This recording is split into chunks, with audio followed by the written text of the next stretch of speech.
Alrighty, yo, what is going on, everybody? It's your boy, Mr. DDG94, back with another reaction video. Today, we finna react to the most evil man in wrestling history. This is Vince McMahon's Netflix documentary review. This is with the homie Chiseled Adonis. Let's get it. I wish I could tell you the real stories. Holy shit. All right, give us one. No. Why? That's why I'm saying I don't want to tell you these stories. I don't want anybody to really know me. Hey, yo. Alright, so boom. If you guys haven't already watched the Vince McMahon documentary over on Netflix, I highly suggest you go and give that a watch. It was incredibly interesting and well put together. So kudos to the Netflix team for making that happen. If you don't happen to have access to Netflix, When they gonna do the Diddy one, though? I'm trying to see the Diddy. Hey, I'm trying to see the Diddy one next, bro. I know that shit gonna be legendary. Oh my god. and that's very unfortunate. So somewhere on the internet, you probably can mess around and find all 6 episodes. And as it pertains to my full review of the doc, I actually have clips of each episode included in my full review over on Patreon. Link is in my description. Y'all go support Chisel. Y'all go support on each episode and the biggest stories of each episode as well. It's over an hour long, so if you wanted to watch that entire thing, feel free to go over there. Obviously, I can't utilize the clips here on YouTube because Netflix is gonna mess around and block it and give the channel a strike and ruin everything that we come here to enjoy, so that's not what we're here to talk about. But one way or another, let's talk Vince McMahon, right? A very polarizing figure in the realm of professional wrestling. In fact, most people would say he's the most important figure in the realm of professional wrestling. And straight out the gate, the documentary touched on a ton of different things. They briefly mentioned the upbringing of Vince McMahon, what the trauma that he had to endure, the abuse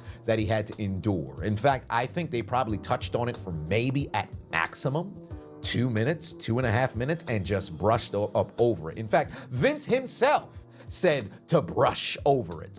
Throw it the fuck back there and go forward. So he is not interested in talking about his upbringing. So moving forward from that, they didn't necessarily talk too extensively about how he was able to successfully force and buy his father out and acquire WWE and essentially boost it to heights never seen before. And a ton of people have always criticized McMahon in the realm of destroying professional wrestling because, well, for all intents and purposes, he pretty much killed all of the territories. But I've always said, look at where wrestling is now. If hey, say what you want, but Vince made wrestling what it is now. Fuck that territory shit. That territory shit was whack anyway. I'm gonna keep it real with you. That territory shit was whack anyway. The way how wrestling is now and the way how it's been consumed throughout the years, or how we watched it throughout the years, yo, I would rather have it the way it is now than how it was then. Fuck that territory shit. The way it is now is way better. Vince was ahead of his time. Shit. let's keep it a buck. Hindsight being 2020, with the advent of social media and the boom of the internet, territories would have never lasted into the 2000s. Never. And on top of that, I'm pretty sure Ted Turner and WCW would have probably made the same move in the 90s that WWE made in the 80s in trying to not only go national, pretty much squeeze out the life out of all of the territories and strong arm and monopolize the wrestling business. So kudos to Vince, he was a visionary to make that happen. But the vast majority of scandals that was covered inside of this doc was very alarming because some people didn't know about a lot of the different scandals. Some of those they already knew, ranging from, I believe the first one that was covered was the Jimmy Superfly Snuka murder of his girlfriend in '83. Oh yeah. It's gonna be hot. Hot, brother. No doubt. Guilty! That nigga is guilty! Jimmy Snuka was the biggest face in wrestling, the biggest money drawer in, or I should say, in the WWE.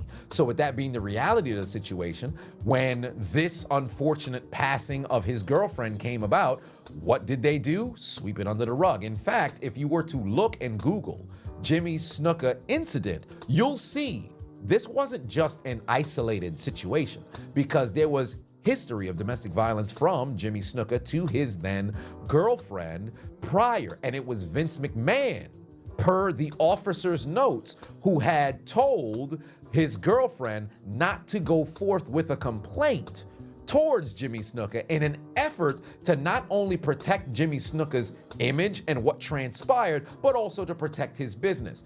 Despite the fact that the woman was looking forward to possibly getting a prosecutor, she backed down and listened to McMahon.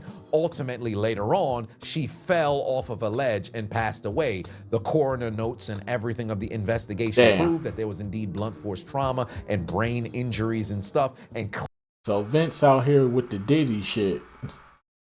Vince out here pulling Diddy moves. Getting niggas clapped and claiming them as accidents. Fuck no. Clear signs of abuse, and they were getting ready to pretty much sentence Jimmy Snuka of murder, but hey, he got away with it by way of dying and no longer being in the position to be able to stand trial, because I think they dropped the entire trial because he was not fit enough to be there, and he ended up dying like 3 weeks later over in 2017. Also, the pedo ring that Pat Patterson was involved in the 80s. It was a pedophile ring. He would grab my pecker. Where you had three executives in the WWF essentially taking advantage of young ring boys and young boys who was employed by the business or just helping out with the business, and 2 of them got penalized. Pat Patterson got fired, but ultimately made his way back into the business. Let's call it what it is.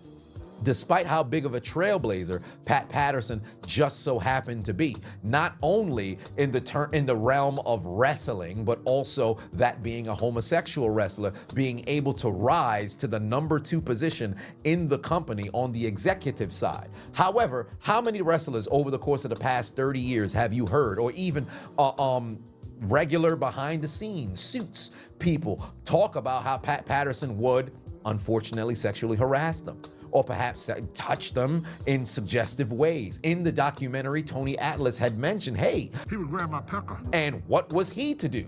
Because Pat Patterson is more important to Vince's business than Tony Atlas is. He's the number 2 guy in the office. So if Tony Atlas goes to Vince and says, hey, Pat doing all this other stuff, Tony Atlas is afraid of losing his job. And you've got families to take care of. You either take it or you go home. So you suck it up, take the fall, do the time in the business, to reference the Gotti movie. So this was a situation in which, essentially, despite the fact all of this was transpiring, Vince McMahon himself would turn a blind eye to it, and when it was brought to his attention, he would sweep it under the rug. Thus, enabling that behavior, and Pat Patterson, for all intents and purposes, would continue to do that throughout the years. Not to the same extent, because I believe it died down, but he was able to still kind of do sexually suggestive things here and there. Furthermore, to other scandals, the steroid case in the early 90s. Oh, and also where Vince had sexually assaulted a female referee. And this was probably one of the most egregious things inside of the doc, where ultimately Vince had said, well, had it been a rape, the statute of limitations had run out. So, I mean, it's all kind of crap like that people are digging up and trying to find something on you. What? And now, a word from our sponsor. Wait a minute. We're 3 weeks down in the NFL season. Y'all go support. Y'all go support. They not paying me. And now back to your regularly scheduled program. Had it been a rape, the statute of limitations had run out. So, I mean, it's all kind of crap like that people are digging up and trying to find something on you. What? The moment that I heard that come out of Vince McMahon's mouth, I said, this dude is an absolute tyrant. It's not as if we didn't know he was a tyrant before, but the fact that you would say something like this, unprovoked, just shows the type of character that he is. Moving forward from there, the steroid trial in '93, in which it was the United States versus Vince McMahon, where steroids were illegal across all realms of sports. And by the grace of God, Vince McMahon was able to get out of jail free card. How was that? Well, Hulk Hogan was deemed immunity on the stand, and Hulk turned heel. I was granted immunity. I know what I'm gonna say. And defended McMahon and said, hey, McMahon never once told us to go and take steroids, nor did he distribute it to us, because ultimately the trial was that McMahon was embezzling money from Titan Sports in an effort to now purchase steroids from Dr. Zahorian, who I believe is in prison right now. Did he pass away? Somebody mentioned in the comment section. There's an extensive video on a number of these scandals, might I add, or I should say extensive episodes by Dark Side of the Ring, so you check them out if you guys were unaware of what transpired, or you could look into the brief, touching on it in the doc for Vince McMahon. Also, I have those clips up on the Patreon, but nonetheless, you have that was what the alleged thing was, embezzling money from Titan Sports to then purchase steroids from Dr. Zahorian and distribute it amongst the talent. And constantly you heard individuals like Tony Atlas say, hey, I was on steroids before I made it to WWE, but Vince had never told me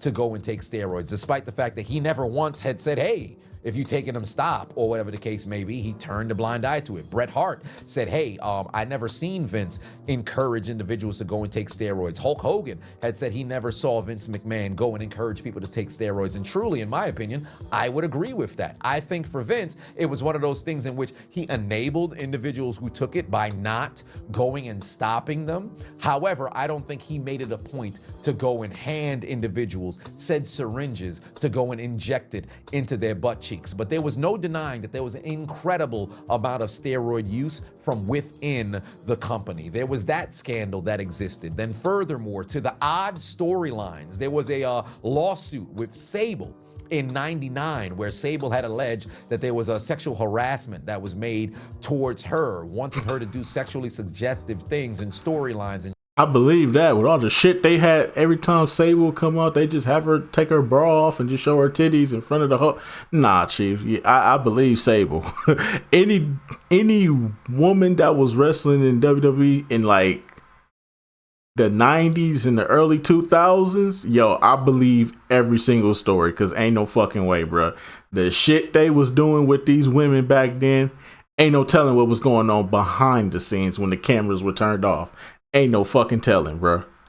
And she refused. Levels of degradation, if you would, and things of that nature, where you're degrading yourself, degradation, and degrading yourself in storylines. Trish Stratus talked about the storyline in which she was on her knees barking for McMahon. But in the Sable case, I think that was a load of absolute bullocks. Why is that? Well, she came back to work 4 years later and did the exact same kind of things that she was doing in '98. So for Sable, hey, you on your own. But I ain't gonna say too much. Why? Because Sable's last name is what? And I don't. I don't blame you.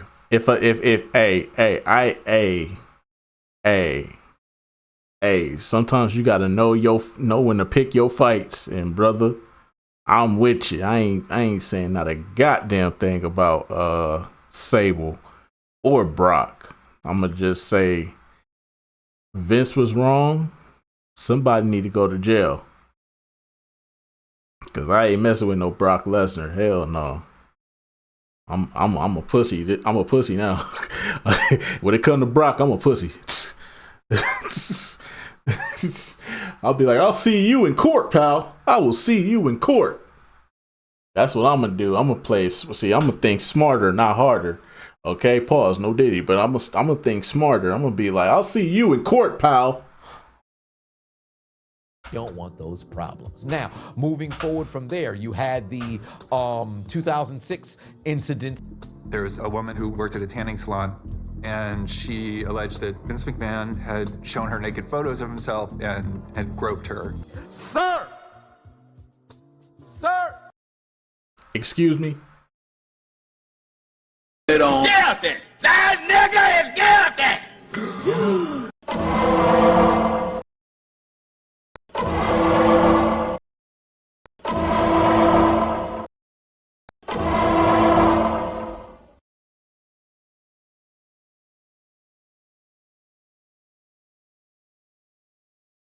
This nigga is wild. the alleged rape that Ashley Mazzaro happened to have in Kuwait, brought it to Mr. McMahon. Mr. McMahon not only denied those claims towards her, but also publicly swept it under the rug. 10 years later, she takes her own life. She accused WWE of not responding seriously to her allegations when she told them. She says that Vince McMahon knew about it and that WWE functionally covered it up to protect the business. They also touched on Vince's, I beg your pardon? mass amount of affairs. This man had an interview with Playboy in, I believe it was 2001, where he didn't even apologize for all of the affairs that he had on Linda. In fact, he said, well, the sex was amazing, but emotionally, I regret it because Linda really took it hard. Sir, have you no shame? But beg your Paul pardon? Heyman brought it back home because he said, well, I beg for all your intents and pardon? purposes, in Vince McMahon's case, Vince McMahon has had one truly monogamous relationship with the business that he built. and that is absolutely true 110%, because truly that was his baby and truly his spouse. Hence why he's probably feeling like he's in hell every single day that he's no longer attached to said business. There was some positives that they touched on, not only of the rise of McMahon and the successes of winning the Monday Night War and then going public and the stock getting incredibly high and ultimately becoming said billionaire. They touched on a very somber, heart, moving situation with Shane McMahon, where Shane was just a kid who wanted to be, acknowledged and given that attaboy, the pat on the back, I'm proud of you, son, moment from his dad. And he didn't quite get that until WrestleMania 32, when he fought against The Undertaker. Always looking for that pat on the back from my dad. I got a hug that night. You ever wondered to yourself why Shane was such a daredevil, doing the absolute most when he did not need to do so? Like, a lot of people looked at Shane McMahon like, all right, you're the son of Vince. You could essentially, live on easy mode. You ain't got to do too much. Maybe he's overcompensating for something, hence why he's going out there and pretty much putting his life in danger every single time you see this man in a match. But all he wanted was the acknowledgement of his father, and that was something that millions upon millions of people can relate to. So it was a tearjerker of a moment. And that's one of the things that I looked at it like, hey man, listen, that was very heartwarming. Even furthermore, Bruce Pritchard, who people were saying was the #1 meat writer for McMahon, he revealed that had it not been for Vince getting the best medical care for his wife, she would have passed from cancer 24 years ago. My wife was given a 4-year life expectancy. That was 24 years ago. Congratulations! Oh my God.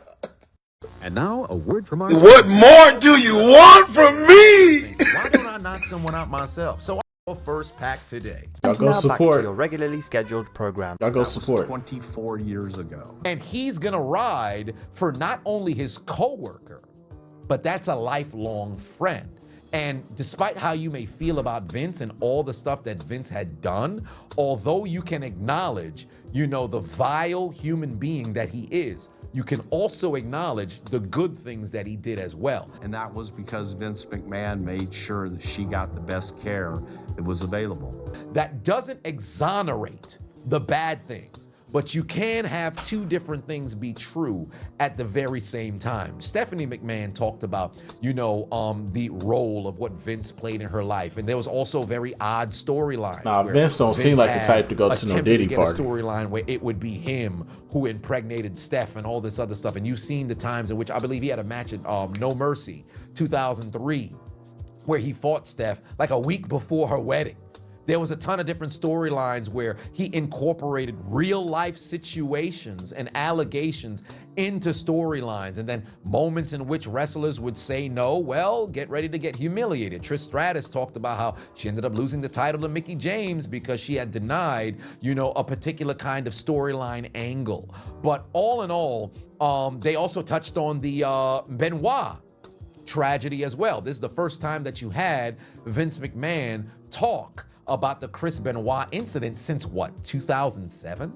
And I love the fact that they included Chris Nowitzki in there as well, because he's the individual who studied Benoit's brain. He's the one whose studies came to the conclusion that Benoit's brain was that of an 85-year-old Alzheimer's patient, and he just wasn't all there. And then you mix that in with the steroid use, you probably got a complete catastrophe of a situation. Now, granted, I've touched on this in my review of The Dark Side of the Ring, and I believe two things can be true in the same realm as well, where if people were to go and say, hey, fuck Benoit, that man's a tyrant, killed his entire family, completely with you. If you were to say, hey, Benoit didn't know what the hell he was doing, the man had CTE, I'm with you as well. I would also agree with Paul Heyman. Nancy and Daniel had no option.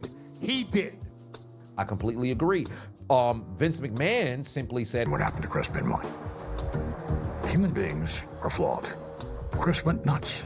It happens in every form of life and everything. So that's the only thing I can take away from it. But if you take a look at the change in the wellness, the health and wellness policies in WWE from after that incident, it's gotten substantially better.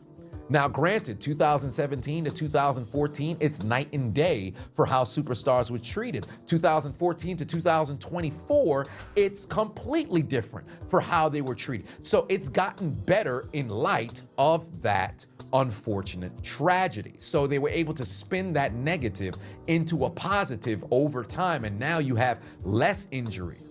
Concussions are actually taken seriously, despite the fact that Steve Austin had mentioned in the doc, hey, I'm not a CTE guy. I'm not a CTE guy. Just don't believe in it. They made a transition from WWE TV 14 to WWE PG, not only in an effort of the sponsorships, but also the health and wellness of the superstars. And it's been nothing but positivity for the populace inside of the company, and then the revenue on the executive side, despite the fact that the audience may want to see more, adult kind of content or more physical kind of content. Would that be at the behest of the superstars? Yes. So ultimately, they're going to lean towards, the health and wellness of the wrestlers. And kudos to McMahon spearheading that move, because it wouldn't have happened without his approval. But all in all, the doc touched on a ton of different things. And then ultimately at the end, they were asking, hey, what do you think will be Vince's lasting legacy? And Tony Atlas probably put it the best way, where he said, the greatest promoter of all time. All in all, the way that I saw it, right? Because I watched it twice. So that's pretty much all 6 episodes on 2 different occasions. I allocated over 12 hours to watching the doc, just to really seep in the information that was shared. A ton of it I had already seen, but those that I wasn't aware of, I was able to take away that, yes, Vince McMahon is indeed the biggest important factor in the history of professional wrestling. Facts. He will go down in history not only as the greatest promoter, not only as the greatest heel in the business, but when you talk about that of a visionary, nobody touched Vince McMahon. However, everything that it took for him to build this empire, it crumbled, because this is a man who unfortunately was a slave to his vices and continued to abuse his power throughout the years. Facts. From the 80s to the 90s to the 2000s to the 2010s, he continued to take advantage of people and rub his power in people's faces. And now it's all starting to come and catch back up to him. What's the other brain thinking about now? Something having a lot of fun, and it's involving sex. You sick freak! What a sick freak. But the one thing they cannot deny is he is truly what he has always wanted to be. And that is a heat magnet, the greatest heel of all time, and an incredibly polarizing figure. But overall, I'm curious what you guys took away from the documentary, because truly, I think it was a very good watch. I think all wrestling fans should go tune in and watch it if you haven't watched it. Again, I can't put all of these clips in full length here on YouTube because it's going to be blocked, but I have them in full length over on Patreon, so feel free to go and check those out. But link will be in the description. But Overall, for Vince, from me to you, your just desserts are here. I would like to say that there was a trap card that was activated, but you, sir, are the individual who is wielding the very dual deck that is bringing you to the Shadow Realm, sir. So do yourself a favor and put your motherfucking head back down. Yeah! What? Go die. Hey, I appreciate you watching the entire video. Make sure to hit the subscribe button. Alrighty, man. Let's just go about doing for this one, man. Yeah. I haven't watched the Netflix I haven't seen the Netflix documentary. I'm gonna try to see if I can watch it, get around to it sometime, hopefully. But yeah, man, let's just go about doing for this one. I'll see you in the next one. To the peace out.